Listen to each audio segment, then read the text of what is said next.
Assalamualaikum warahmatullahi wabarakatuh. Ibu-ibu, bapak-bapak yang saya hormati, Majelis Taklim Nurul Huda. Dari Jalan Slamet Riyadi, Sukoharjo, mari kita ikuti kajian Al-Quran secara tematik. Kajian online malam ini dengan tema Jadilah Diri Sendiri, Selalu Meniti Dekat Dalam Diri.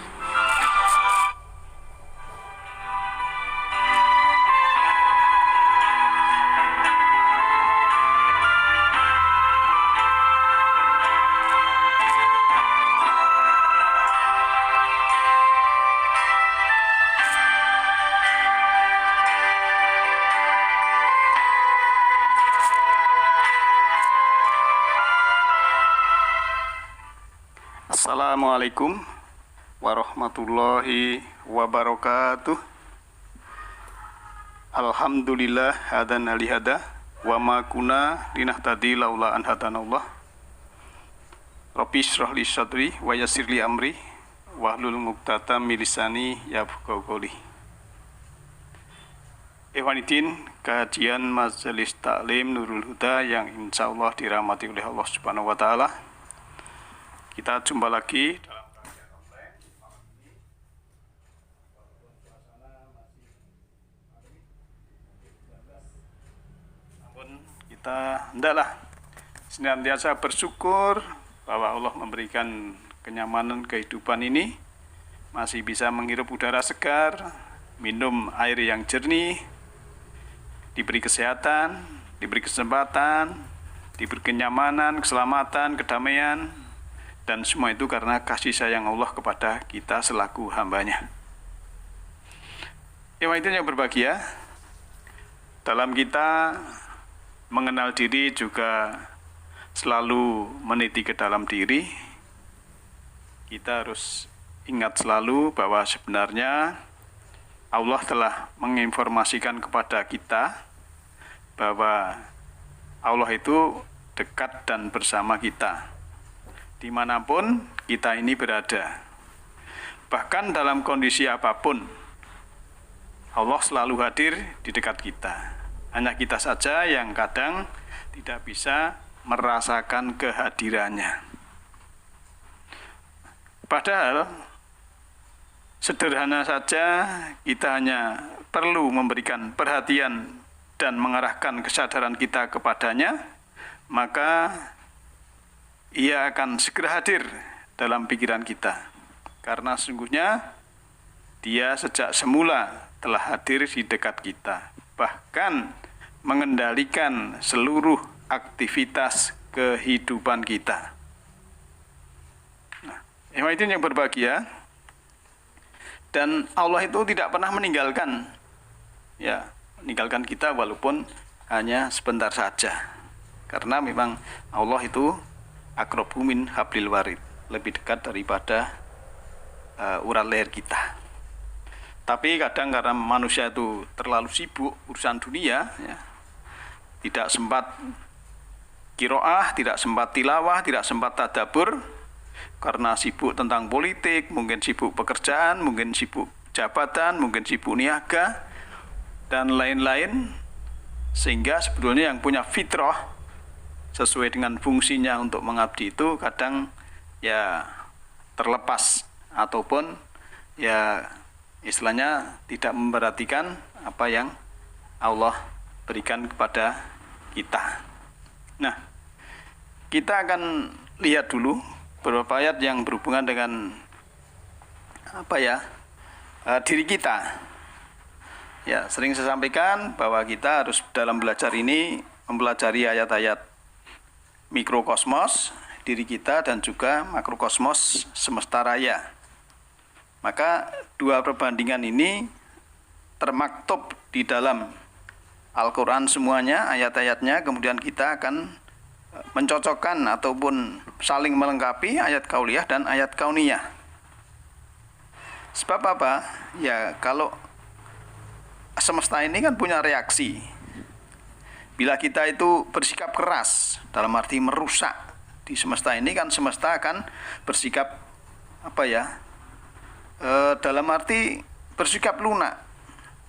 Kalau saya ulang, Kalau kita ini bersikap keras dalam arti kita sungguh-sungguh dalam jihad, sungguh-sungguh dalam mengenal diri, kemudian ada kesadaran tinggi, ya, semesta ini akan melunak dan kita akan berkelimpahan, kan begitu. Maka tempat jiwa ini sebetulnya bisa menembus langit yang tinggi. Tapi hanya orang-orang yang tahu, ya, betapa luar biasanya diri kita. Karena ya kebanyakan memang memperhatikan yang luar, diri sendiri tidak dikenali ataupun tidak diperhatikan. Padahal Allah sudah menjelaskan, ya. Ayat dalam surat 41, surat Fussilat ayat 53. Allah sudah berfirman, di situ jelas sekali, sanurihum, ya, saya ulang, sanurihim ayatina fil afaki wa fi anfusihim kata yatabayyana lahum anahul haqqu awalam yakfi bi rabbika anahu ala kulli syai'in syahid. Kami akan memperlihatkan kepada mereka tanda-tanda kebesaran kami di segenap alam semesta raya, ya, bahkan juga pada diri mereka sendiri, sehingga jelaslah bagi mereka bahwa Al-Quran itu adalah benar. Tidak cukupkah bagi kamu bahwa Tuhanmu menjadi saksi atas segala sesuatu? Di sini jelas sekali bahwa Allah telah memperlihatkan tanda-tanda atau ayat-ayat fil afak, makrokosmos, ya, mulai dari bumi kita, dalam tata surya ada matahari, ada Merkurius, Venus, bumi kita, Mars, ya, Jupiter, Saturnus, Uranus, Neptunus, Pluto, dan seterusnya. Nanti masuk galaksi, galaksi masuk super cluster. Semua itu ayat-ayat Allah. Dan juga dalam diri kita fi anfusihim, diri-dirimu itu juga tanda-tanda atau ayat. Maka kenalilah dirimu. Kamu harus meniti ke dalam diri. Maka kalau kita mau memperhatikan diri kita, maka jangan sampai kita menjadi orang lain. Saya punya cerita, ya. Ada ibu-ibu ini, nuwun sewu ya, maaf ya. Ibu-ibu ini kan suka arisan, ya. Kemudian seorang ibu yang kurang mampu itu ditanya oleh seorang ibu yang sombong, ya, rumahmu ini apa tidak terlalu sempit? Bukankah anak-anakmu ini banyak? Padahal ibu yang sebenarnya tidak punya tadi, walaupun rumahnya sempit, yang tadinya terasa lapang, ya, sejak saat itu mulai terasa sempit. Karena apa? Ada orang yang mengatakan bahwa rumahmu ini apakah tidak sempit? Bukankah anakmu banyak? Ya. Akhirnya ketenangan pun hilang. Ya, akhirnya dia hutang untuk membeli rumah yang lebih besar, untuk kredit di bank. Karena tidak bisa mengangsur, ya akhirnya malah tidak punya apa-apa. Ini berarti ibu tadi kena perkataan dari luar, tapi masih tersentuh. Harusnya menjadi diri sendiri. Ya udahlah, rumah saya sempit, anak saya banyak, tapi saya happy-happy saja. Saya tenang, saya nyaman. Tidak peduli omongan dia, dia juga tidak membantu. Harusnya begitu. Sebenarnya tidak tersentuh. Ya, ada cerita lagi mungkin, ya. Seorang yang kerja di suatu tempat, gajinya 1.500.000 misalnya. Ada teman yang mengatakan, wah, itu kok dikit sekali gajimu itu, tidak menghargai keringatmu. Ya, apa cukup untuk memenuhi kebutuhan hidupmu? Ya. Nah, sejak saat itu dia akhirnya membenci pekerjaan, lalu meminta kenaikan gaji. Oleh juragannya tidak diberi, karena memang dia tepatnya juga gaji segitu. Akhirnya malah dia di PHK dan malah menjadi pengangguran. Ini karena apa? Karena tersentuh oleh omongan orang lain yang sebetulnya itu kurang bagus. Maka kita tidak boleh memberikan omongan atau perkataan kepada orang lain yang sifatnya itu destruktif, sifatnya itu merusak. Harusnya memotivasi. Nah, maka hanya perkataan tapi bisa menjadikan tidak bagus bagi orang yang memang masih tersentuh oleh dunia luar. Maka kita harus menjadi diri sendiri. Kalau sudah menjadi diri sendiri, apapun kata orang yang di luar, ya, itu tidak tersentuh kita. Ibaratnya air kan, saya sampaikan berulang-ulang, air itu walaupun disentuh dengan pedang yang tajam, dia tetap menyatu, tetap baik, tidak akan pecah. Ibaratnya jiwa ini kalau sudah seperti air, ya adapun ada apa itu, ya orang yang mengatakan ini yang keras dan lain sebagainya, tetap lembut, tetap menyatu air itu. Tapi kalau pikiran kita sudah beku seperti es, ya ada sedikit tersentuh aja akan pecah berantakan atau bahkan akan ya tidak karuan. Maka harus menjadi diri sendiri, jangan menjadi orang lain. Kita harus menyadari, ya, karena kalau kita tidak sadari, ya kita akan menjadi agen kerusakan di muka bumi ini dengan cara-cara seperti tadi yang saya gambarkan. Nah, maka bila ada istilahnya sesuatu yang tidak mengenakan, kita harus introspeksi. Bisa jadi kitalah yang menjadi penyebabnya. Maka kita harus hati-hati dalam memberikan omongan, perkataan kepada orang lain, apalagi ngomentari yang sifatnya merendahkan. Ya. Maka kita harus memberikan support siapapun dengan kata-kata yang membangun, menguatkan, dan memberdayakan. Itulah kita sebagai orang yang punya visioner kepada orang lain. Malah jangan sampai kita merendahkan ini, itu, dan sebagainya.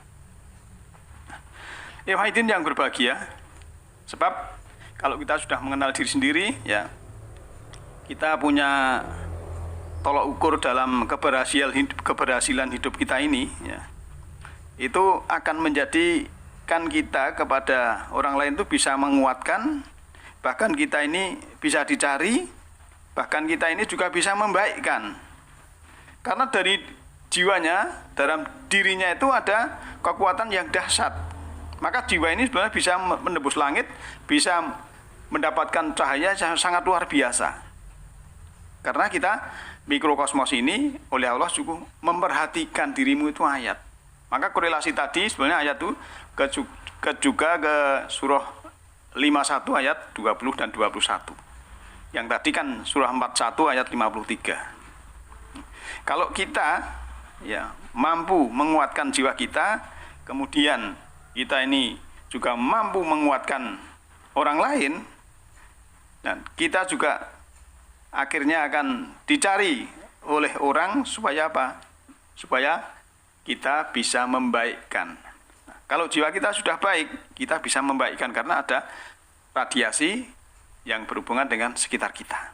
Jangan sampai kita malah melemahkan. Kalau kita melemahkan, akhirnya kita dihindari oleh orang. Ya, apalagi kita memburukkan, membangun kerusakan di bumi. Karena kesalahan itu sumbernya dari belajar kita yang salah. Sebab apa? Konsep meniti ke dalam diri itu penting. Karena bisa menciptakan kehidupan yang baru. Mengerti diri sendiri sangat penting, dan mengerti asal-usul diri itu juga sangat penting. Sehingga kalau kita sudah mengerti hal-hal yang demikian, insya Allah ya Allah itu akan membimbing dan memberikan ilmu secara tidak langsung. Karena setiap kejadian pun itu akan memberikan ilmu kepada kita kalau kita punya kesadaran dan mau belajar. Bahkan kita diuneni orang, kalau bahasa Jawanya itu kita bisa menjadikan pendewasaan spiritual kita. Kita akan introspeksi diri, jangan-jangan mungkin kita pernah nguneni orang lain. Ya.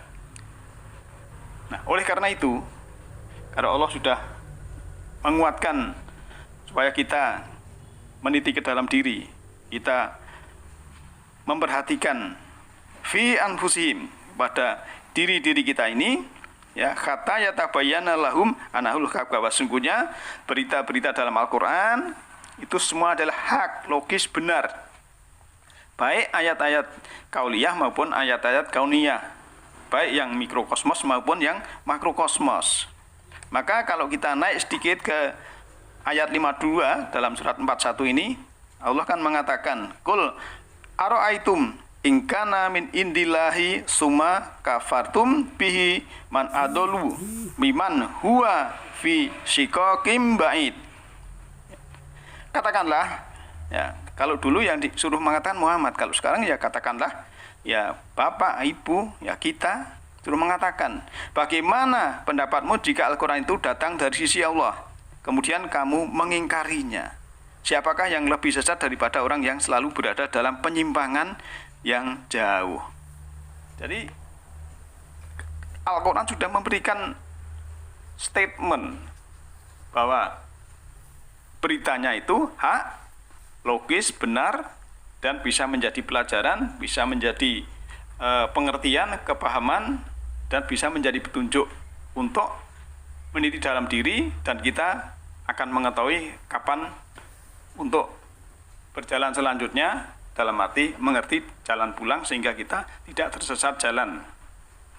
Oleh karena itu mari kita selalu belajar dan belajar, semoga Allah membimbing kita. Demikian malam ini, lain kali kita bisa sambung lagi. Kalau ada kekilapan mohon maaf. Nasrun minallahi wa fathun qarib. Alhamdulillahirabbil alamin. Assalamualaikum warahmatullahi wabarakatuh.